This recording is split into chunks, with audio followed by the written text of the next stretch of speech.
right, good morning. Happy Wednesday. Next Monday, what we're going to do, we'll turn in the titration calculations lab, which we did on Monday. Problem set 3 is up, which has stuff over both titrations, acids and bases together, as well as buffers. Quiz 3 will follow. For quiz 3, that one page of notes from the titration calculations lab will be available. So it has all the equations from the different sections, stuff like that. If you don't know what that is, let me know and I'll send you a copy.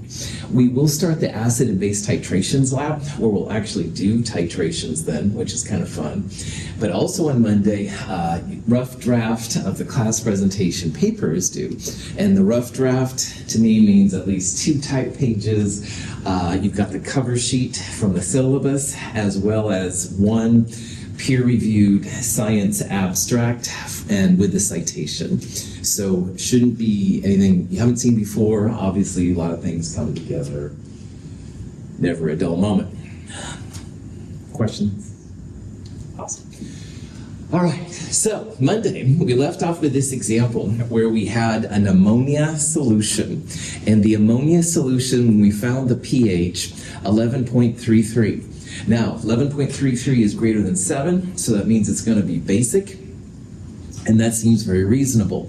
We talked about how for a weak base, if you go 14 plus log square root Kb times Cb, you can find the pH real readily. And as long as 100 times K, which is this number, 1.8 times 10 to the minus 5, is less than this number, the concentration of the base, you can use that, which is very, very handy. So 100 times this number, you would raise the exponent by 2, so that would be 1.8 times 10 to the minus 3, or 0.0018, and that is certainly smaller than 0.25, so you are absolutely justified in using that. And honestly, from here on in, we're going to use it all the time. So that was the pH of just the weak base. Then we said, what's the pH when you add a little ammonium chloride? And this is an example of what's called the common ion effect. Ammonia reacts with water to make the conjugate acid, ammonium, and hydroxide. And this is the Kb, and that's where this number comes from. And in this new version now, what we're doing is we're adding something common to this equilibrium. So we're adding ammonium in this case. And we talked about how by Le Chatelier's principle, if you add something, it moves to the other side. So adding ammonium will move the reaction to the left side. And in the process, a lot of the hydroxide is going to move to the left-hand side too. Now remember that hydroxide times hydronium always equal to Kw. So if hydroxide goes down, your hydronium is going to go up. So this will basically be like adding an acid. And that kind of makes sense because this is the conjugate acid of ammonia, which is a weak base. And if you add an acid, your pH should become more acidic. So when we went through the calculations, and I said you can ignore the plus x and the minus x if 100 times K is less than C, sure enough, we got a pH which was more acidic, 9.65. Now, it's still basic. It's still greater than 7.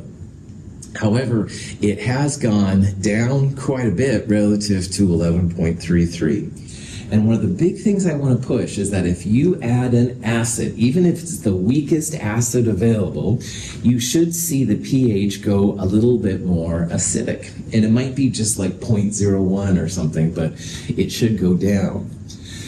So, after all is said and done, ammonium made the ammonia solution more acidic. And it's hardly like hydrochloric acid or anything like that, but it did make it more acidic. And this is what it means to have a common ion. You're adding something that's common to another equilibrium, and you're kind of predicting, usually in terms of pH, what's happening. And because ammonium makes the reaction go left, that makes hydroxide go left, which means hydroxide's going to go down. And as hydroxide goes down, you have more hydronium, and more hydronium means more acidic. Questions? Any of that? Awesome. So another thing that's kind of interesting here is that because X is so small, 4.5 times 10 to the minus 5, it doesn't affect the concentration of either the ammonia per se or the ammonium. By sig figs, remember, we'd have to cut these numbers off at the hundredths, and this one is way past the hundredths in terms of size. So on a practical level, what that means is that a weak base and its conjugate acid can coexist in the same solution.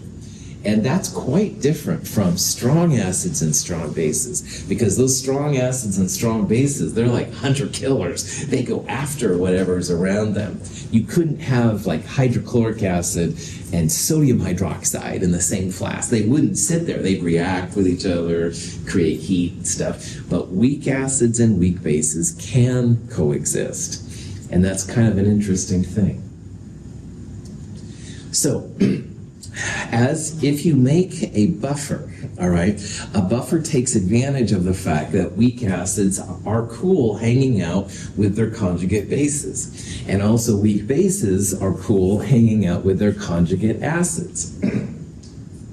So if you make a buffer, all right, you have to have a conjugate system of weak acids and bases. So here are some examples of possible buffers you could have. You could have acetic acid and acetate because they're related by an H+. You could have dihydrogen phosphate and hydrogen phosphate. This would be the acid, it has more hydrogen. This would be the base, it has less hydrogen. Adding a hydrogen to the base makes the acid. Taking away a hydrogen from the acid makes a base, etc., etc. You could also do bases, though. You could have ammonia and ammonium. That would be a cool combination because, again, they're related by an H+. So buffers are going to be pretty important to us. And I have a guide here that I'd recommend you check out. It's the Buffers and Henderson-Hasselbalch guide. It can be useful as you try and make sense of how all these pieces fit together. So here's a question you might see as to which of these would make an ideal buffer solution, okay? And again, the punchline here is you have to have a weak acid with its conjugate base or a weak base with its conjugate acid. So as an example, here's HNO3 with NaNO3. And HNO3 and nitrate are conjugates of each other, all right? Sodium is a spectator, goes off and plays by itself, but the other two are conjugates. But would this be an ideal buffer? What kind of acid is HNO3? Strong. Yes, strong acids. Strong acids and strong bases do not make buffers, period. Hard stop, all right? So anytime you see a strong acid or a strong base, it's not going to be a buffer. So A and B are both out because HNO3 and HCl are two of the 5 strong acids. KOH is also one of the 3 strong bases, and you can't make buffers with strong acids and strong bases. Now, if you look at C, though, this is acetic acid, CH3CO2H. This is the acidic hydrogen. And again, remembering that the sodium goes away, you've got CH3CO2 minus acetate, and those two are conjugates of each other. They're related by an H+. So for all of these, C would be a great buffer system. Now, D looks kind of like it could be a buffer, like NH3 is a weak base. This thing here must be an acid, all right, and it is actually, but they're not conjugates of each other, all right? You can't add and subtract an H+ to make one of these. So for example, like this chloride goes away, CH3NH3+ is actually a weak acid. But if you take away the H+, it doesn't make ammonia. You'd have CH3NH2. That would be its conjugate base. And we saw earlier how NH3's conjugate acid is NH4+. So they have to be related by an H+ to be conjugates. And D does not follow that pattern. So, We don't care about the concentrations for these kind of questions. We just look at the chemical species. And again, I can't emphasize enough, know those 5 strong acids and those 3 strong bases. pH of a beaker of ordinary tap water is 6.29, slightly acidic because small amounts of carbon dioxide are dissolved in it. When we add a 0.1 molar solution of hydrochloric acid to the beaker, the water shows a large change in pH. Water is not a buffered solution. In the first example here, we're seeing what happens when you add a strong acid to water. One thing that's kind of interesting is that the water that comes from our tap is usually a little bit acidic because carbon dioxide, which is all around us all the time, gets in the water and it makes carbonic acid. And carbonic acid is a weak acid, but it does make a little bit acidic. But either way, you add HCl and the stuff drops like a brick. Right? It goes from 6 or 7 down to less than 2.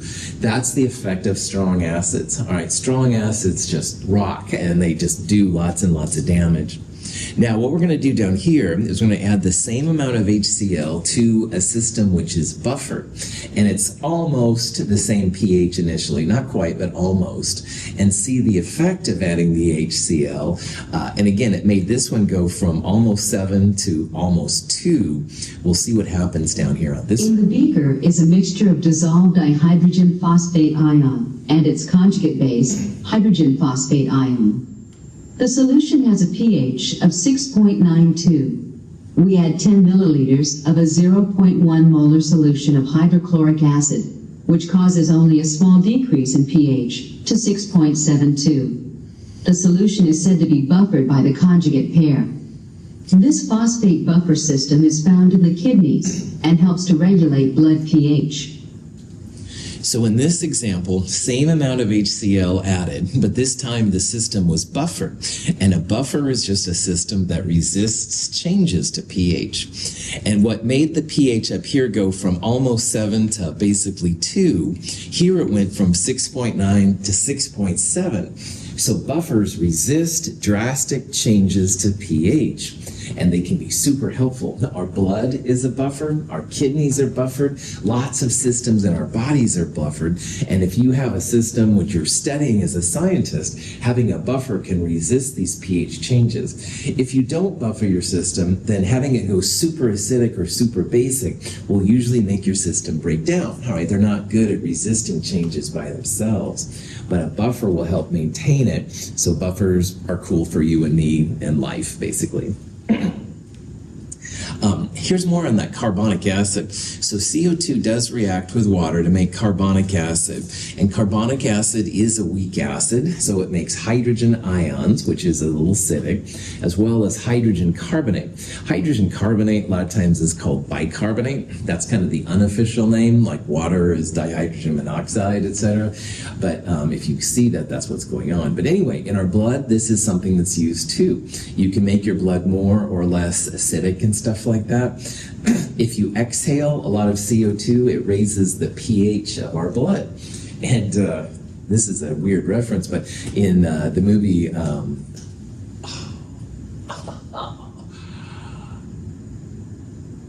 I'll get back to you on that. I can't think of the name. Anyway, these guys were exhaling, trying to get their blood acidic. And so anyway, don't worry about that. That's me being spacey and stuff as always. But anyway, in our bodies, buffers, good. So anyway, punchline here, buffers help prevent drastic pH changes to our body. It doesn't mean that you're not going to have a pH change if you add a lot of base or acid, but it's modulated. So instead of seeing a pH drop of 4 or 5, you might see a pH drop of 0.1 or 0.2. And that's easier for living systems to accommodate than unbuffered systems. So let's consider the acetic acid acetate system and figure out how it works exactly, all right? So let's say that we have a buffer. It has acetic acid and acetate in it. And what ends up happening is the acid consumes strong base, and the base part of the buffer consumes strong acid. And this is really strange, but you can show via math that this is what happens. Now, acetate is the weak base, and it reacts with water to make conjugate acid and hydroxide. And you can look the Kb value up in that table of acids and bases. So if you want to know what happens when acid comes in contact with strong base, you can reverse this reaction. So we're going to have acetic acid and hydroxide as reactants, and acetate and water as products. And when you do that, you can figure out a K. The reverse K is 1 over the old K. So 1 over this old K, which was very reactant favored, gives you a number much, much, much larger than 1. And that means very product favored, all right? And why that's relevant here is that if you have a buffer with acetic acid and acetate, and you add a strong base, this reaction here shows, via its large K, that these two react like crazy, all right? And they will go to products. So when you add a strong base to a buffer, the weak acid is activated and it reacts. In the process, you end up making more of the base part. So it's not that the base doesn't go up as you add a strong base, but it doesn't go up as much if you had pure hydroxide. So a couple of things we can glean from this, all right? Number one, in a buffer, you have to have conjugate acid and weak base, or vice versa. And number two, if you add a strong base, the weak acid goes after it, all right? And it goes after it until the strong base is no more. That's what a large K value means. The strong base hydroxide does make more of the weak base, and that'll be important to us here in a little bit. But there isn't any more strong base. And again, instead of seeing a pH go from maybe 7 to 11, which is what strong bases will do, it might go from 7.1 to 7.3. It's a much smaller pH change than you would be with a strong base. Questions on that?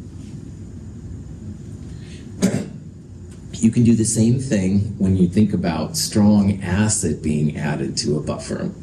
So like before, what we're going to do is we're going to look at the Ka for acetic acid, making acetate, conjugate base, and hydronium.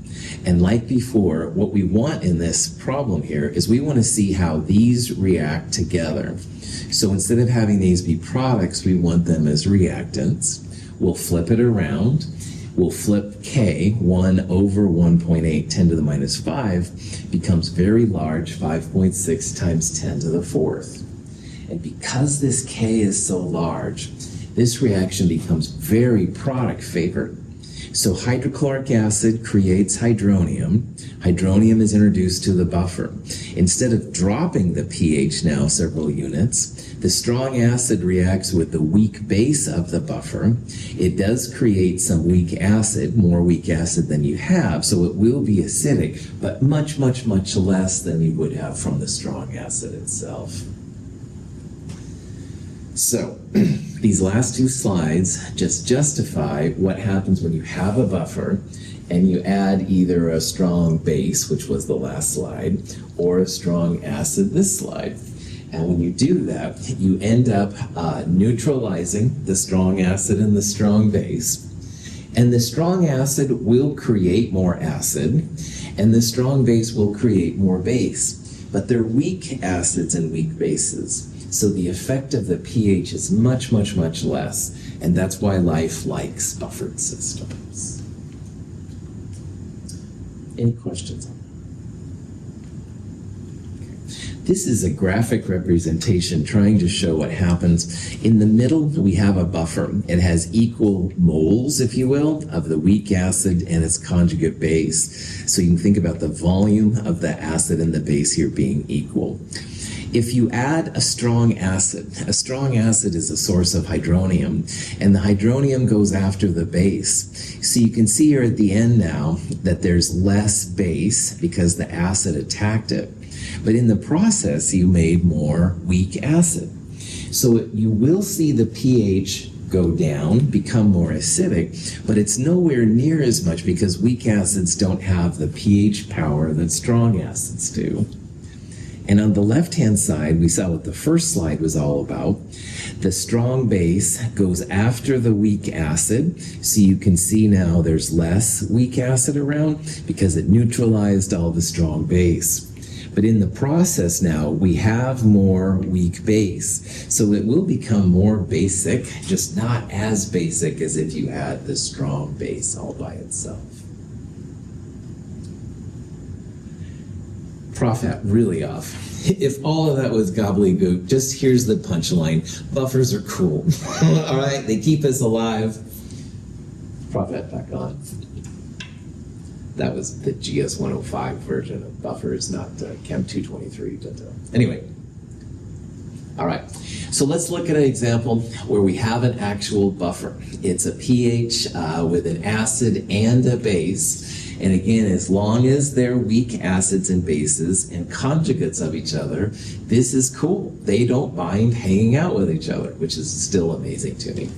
But anyway, we've got an acetic acid concentration of 0.7 and an acetate concentration of 0.6. And what people usually do is they think about it from the acid's perspective. So I'm looking at a Ka. That would be the acid reacting with water to make conjugate base and hydronium. If you don't like acids, you can do it from the base perspective, but most of the time chemists think about it from the acid perspective. That's why I'm showing it to you here.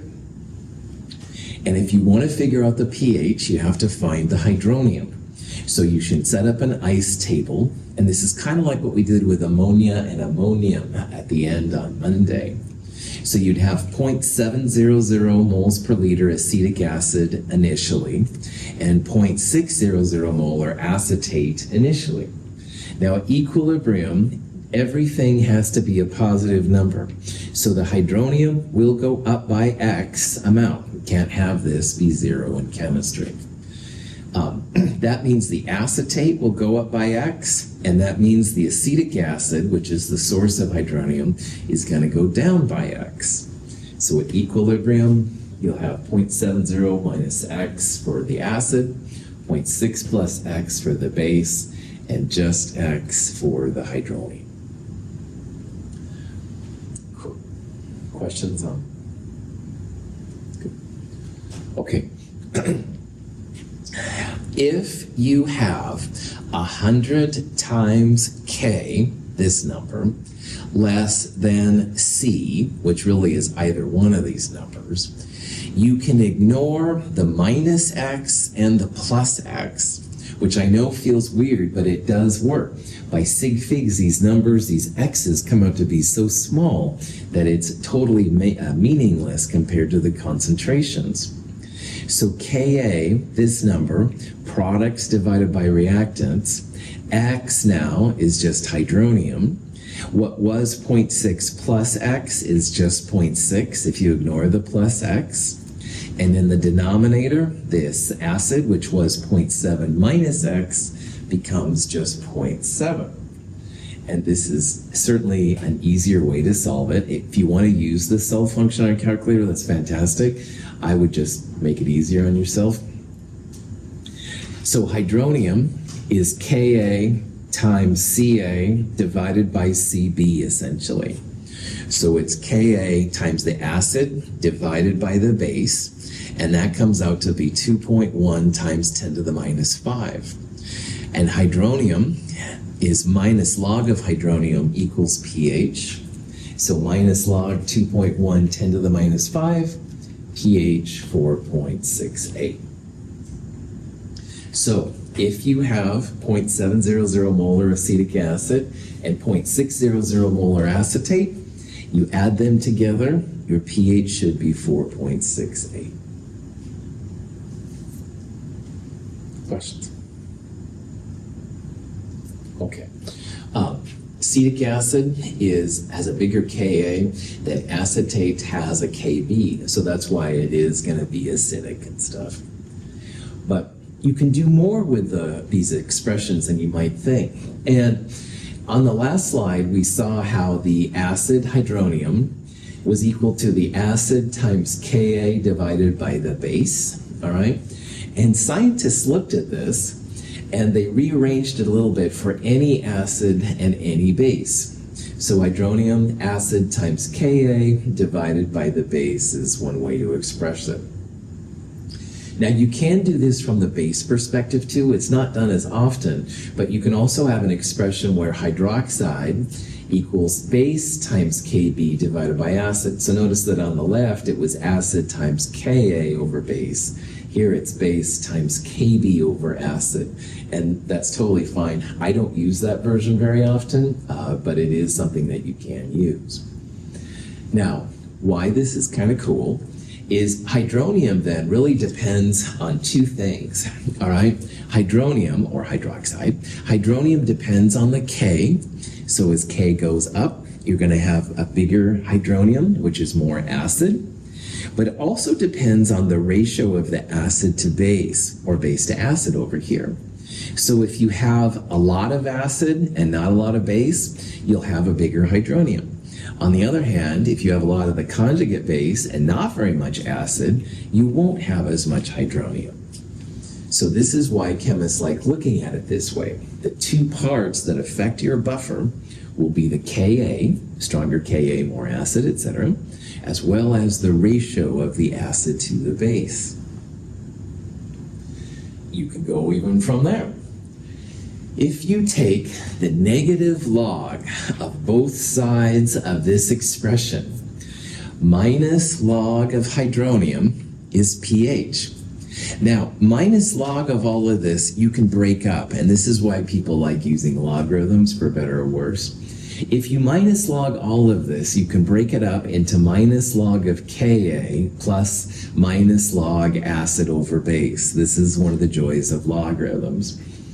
And minus log of Ka is pKa, and that gets you minus log acid over base. But because people, I really believe, don't like thinking of negative things as much, another thing with logarithms you can do, if you flip numerator and denominator, you can change minus to plus. So when you do that, you get pH equals pKa plus log base over acid. And this thing right here is called the Henderson-Hasselbalch equation. It's one of my favorite equations, which is a weird thing to say, I know, but it's always been an equation that has so much power, and I'm going to try and show you how cool it is. Henderson-Hasselbalch, those are the two scientists that kind of develop it, shows explicitly that the things that affect pH are the Ka, which you turn into pKa here, as well as the ratio of base over acid. So more base makes it more basic, more acid would make it more acidic, stuff like that. So this is the Henderson-Hasselbalch equation. Sometimes I'll abbreviate it the HH equation because it's used so much, and we'll use it quite a bit. And again, what we see here from this equation, like we saw on the last slide, is that pH, which is hydronium, depends on Ka, which is pKa here, plus this ratio of base over acid. And so you can make lots of neat things from this. If you have a pH that you want for your buffer, we'll say pH of 3, start by picking a pKa which is as close to 3 as you can. And then you can change the ratio of base to acid. If your pKa is 3.1 and you want a pH of 3, that means you need to make it more basic. You need to make the 3.1 more like 3. So you'll end up having more base relative to acid. It's a real powerful expression. And again, it's used in buffers, which is huge, but it's also used in titrations we're going to see. So the HH equation, I think, will be your friend. It's a little bit weird, of course, but it can be super helpful. So, any questions? Okay. So HH once again shows how pH depends on the Ka, that's the pKa part, as well as the ratio of base to the acid. But another cool thing about Henderson-Hasselbalch is because this is a ratio, you don't necessarily have to use moles per liter for acid and base. You can use just moles. So if you have grams and you don't want to turn it into molarity, you can just turn the grams into moles, and that'll be the same thing. Because the base and the acid are in the same pot, they're going to have the same volume. You can use moles over moles or moles per liter over moles per liter. In an ice table, you should use just moles per liter. So this is one way that HH equation has saved me a lot of time. I don't have to worry about going to liters and stuff, so.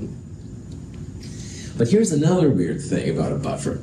If you dilute a buffer solution, you add a lot of water, you're not changing the ratio of base to acid, and you're certainly not changing Ka. Diluting a buffer does not change its pH. And every once in a while, this has caught me because I forget about this. But you can add 4 liters, 100 liters, whatever of water. The mole ratio is the important part. So you can add more water or take away water if you evaporate it, something like that. Your buffer should keep the same pH. And that's another weird thing that HH really brings to the forefront that I wouldn't have seen with a regular ice table by default. So obviously I'm loving HH and stuff. You can use moles or molarity. Change the volume, no problem. Doesn't affect the pH.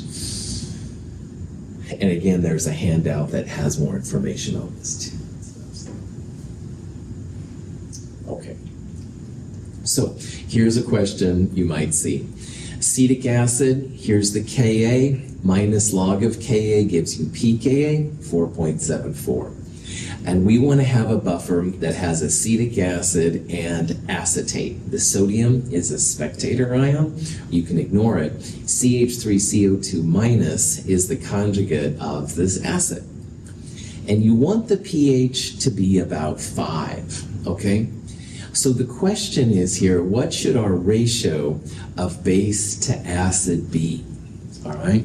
Now you could absolutely mathematically solve this, and that's totally fine. But here's another way to think about it. All right. You want to make your pH more basic than the pKa is. Okay. If your pH was 4.74 that you wanted, then base over acid would be equal. But you want to make your pH more basic, all right? So if you want a solution which is more basic, you want to have more base than acid. So again, what I'm doing, this is pKa, and if base over acid are equal, pKa and pH will be the same. But we want to have a pH which is more basic than the pKa. So that means we need more base, which is this, relative to acid. So this is 1-to-1. That's not what we need. But this one has more base than acid. All right? So I would guess it's going to be answer B, because it's just a little bit more than the acid. 5-to-1 would be pretty strong. So that seems like that would be very, very basic. But just a little bit more basic than the pKa means we're going to need just a little bit more base than acid. So I would predict answer B. To solve for it, all right, pH 5 equals pKa 4.74 plus log of ratio. Subtract 4.74 from both sides, raise to the power of 10 to get rid of the log, and you get 1.8 equals base over acid. So that means you need 1.8 times the acid to equal the base. You need more base than acid. This is a trick of the trade, all right? If you know you're making a buffer and you want it to be a little bit more basic than the pKa, add more base. If we wanted a pH of 4 and pKa was 4.74, we would add more acid relative to base to make it more acidic. Questions? All right. So here's a question then we can figure out now. What's going to be the pH when you add 1 milliliter? And that's like nothing, all right? James is container there, I don't know, it's probably 200 milliliters, we'll say. So 1 milliliter is not a lot of volume, all right? But we're going to add 1 milliliter, 1 molar HCl to pure water. We'll assume it's 7.00 to begin with. We're also going to add a liter, or to a liter of buffer, which is 0.7 molar acetic acid and 0.6 molar acetate, which we saw earlier was 4.64.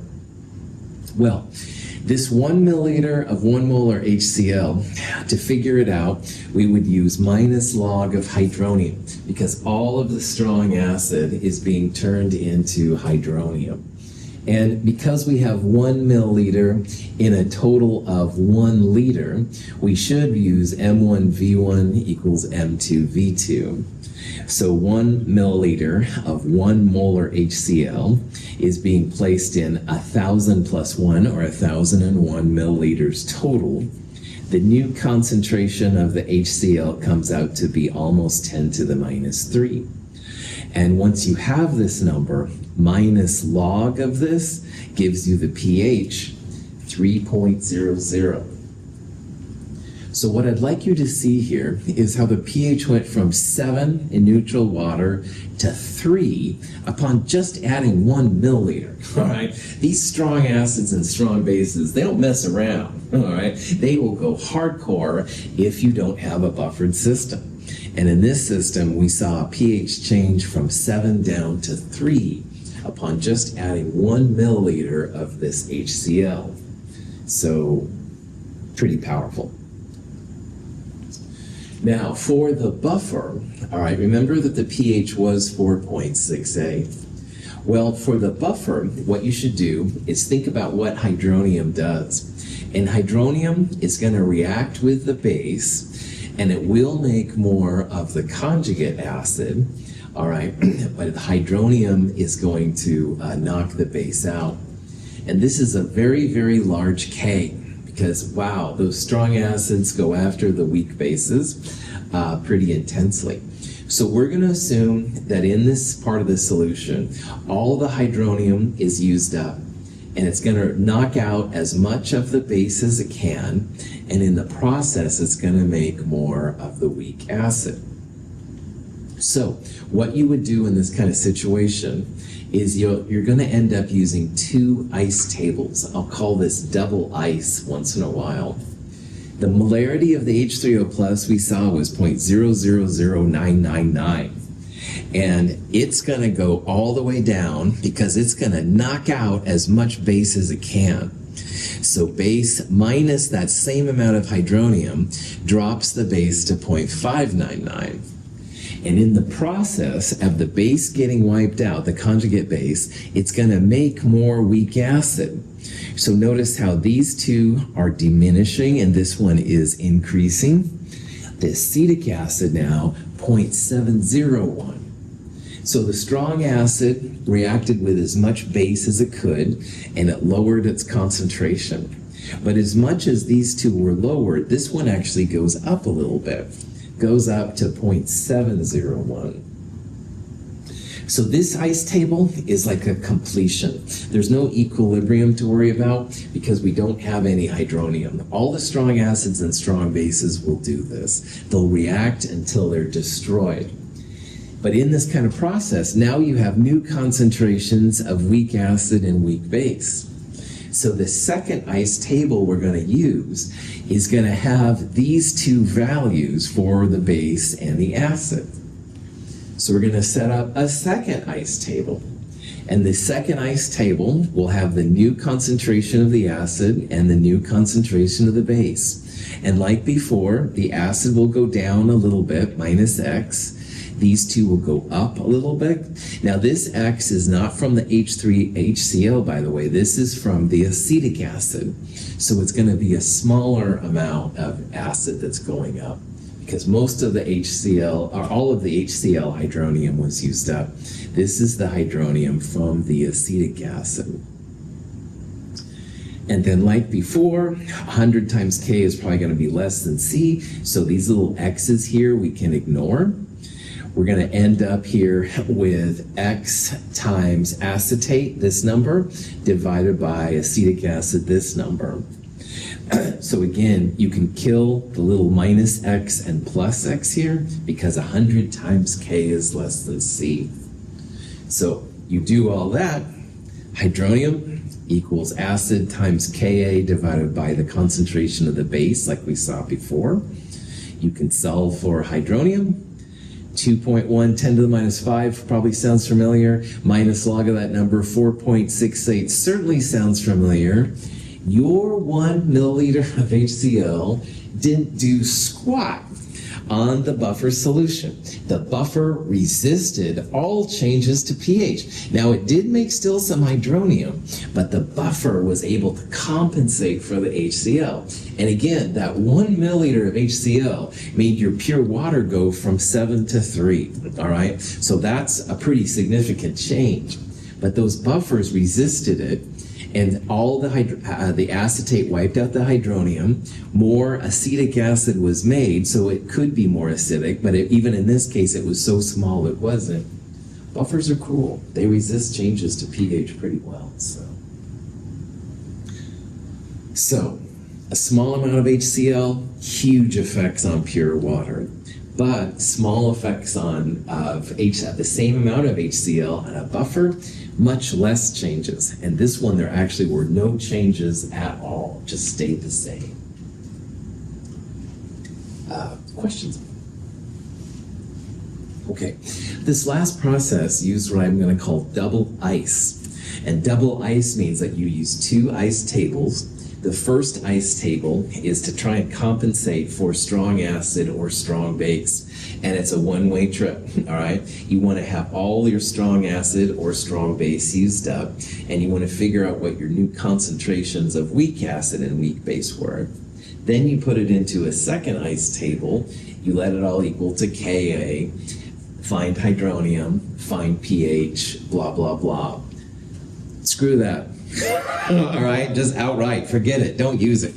This is an alternate version of the Henderson-Hasselbalch, and this is yet another reason why I think HH is so awesome.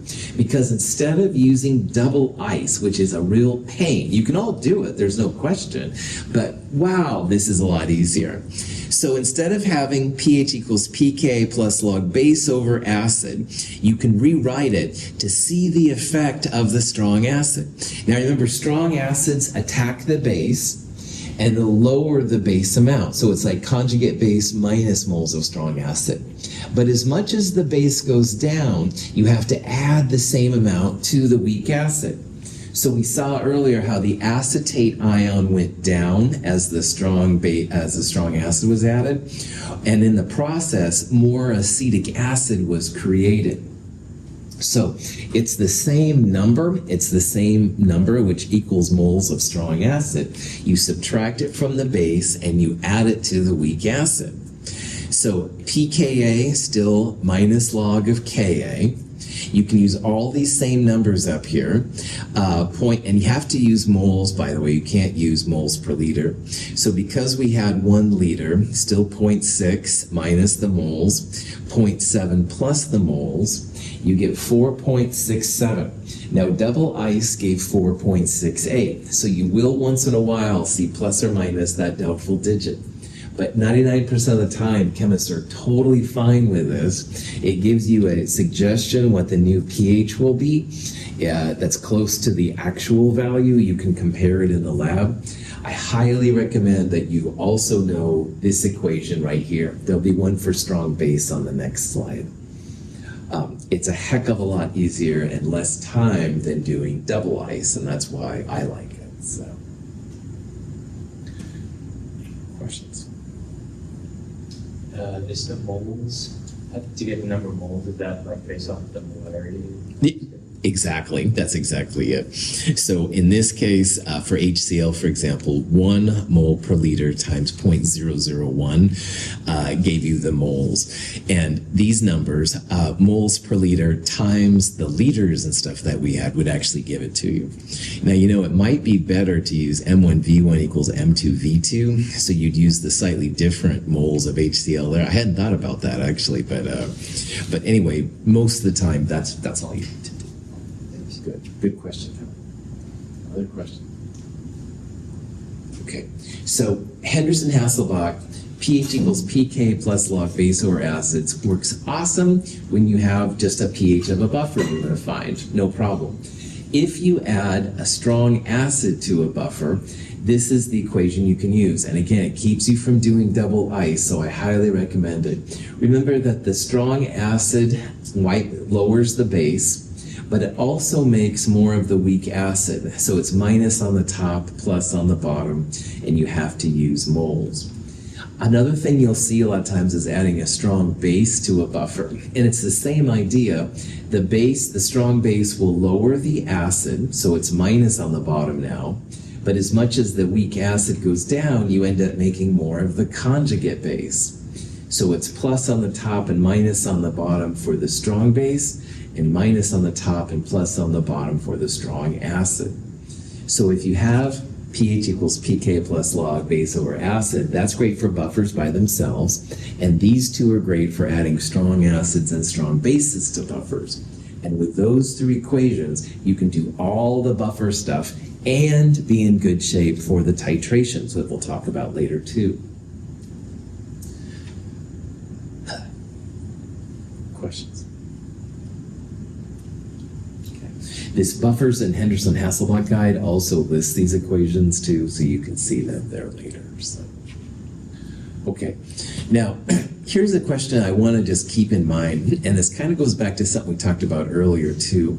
Buffers are great. They resist changes to pH, and that's awesome. However, if you add a strong base, all right, remember that bases make things more basic, all right? So there's no question that adding a strong base will make your solution more basic. It might be 0.00001 pH units or something like that, but it will make it more basic. But here's the thing.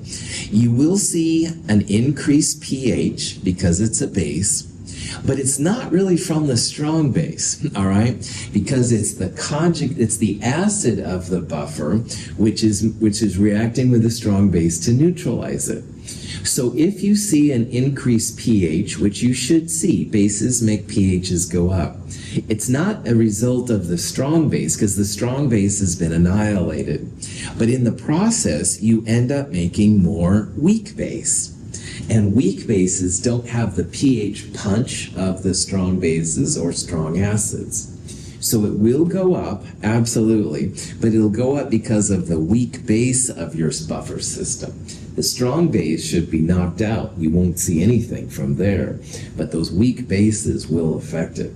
Same thing if you added a strong acid. Strong acids will lower your pH, definitely, but it's not from the strong acid. In theory, the strong acid should be not neutralized, and you're going to be left with the acid of the buffer. It's a weak acid, so your pH will go down, but nowhere near as strong as it would have been if it was a strong acid. So, any questions on that? Here's a question. There's a picture that shows Henderson-Hasselbalch. It took me a while to find them, but anyway. Let's say we go to the lab and we want to make a buffer with a pH of 4.30. Well, hydronium 10 to the minus pH means we want a hydronium of 5 times 10 to the minus 5. And when you're making a buffer, it's useful to have both pH and hydronium. Because according to Henderson-Hasselbalch, you want your pH and pKa to be about the same. So if you have a list of pKa tables, you can look for a pKa which is as close to your pH as possible. But what happens a lot of times, especially here at Mount Hood, is we don't have a nice pKa table, but we've got great tables of Ka, like the one from problem set 2 or 3. So in that case, you want a Ka close to your hydronium. So we want a Ka as close to 5.0 times 10 to the minus 5 as possible. And this is where it's kind of cool. And again, when you make a buffer, you need not only the weak acid, but you also want its conjugate base, and you may or may not have it. So I'll talk about this more on Friday, but let's say we look in the stockroom, and these are the 3 buffers we can make. And if you want a pH of 4.3 or a hydronium of 5.0 10 to the minus 5, you can probably imagine that the middle one here is going to be the one we want. the pH and pKa are the closest in our list, and the hydronium and the Ka are closest. So that's kind of the idea. I'll talk about this more on Friday, though. I'm out of time. Any last minute questions? Cool. Have a great day. Thanks for being here.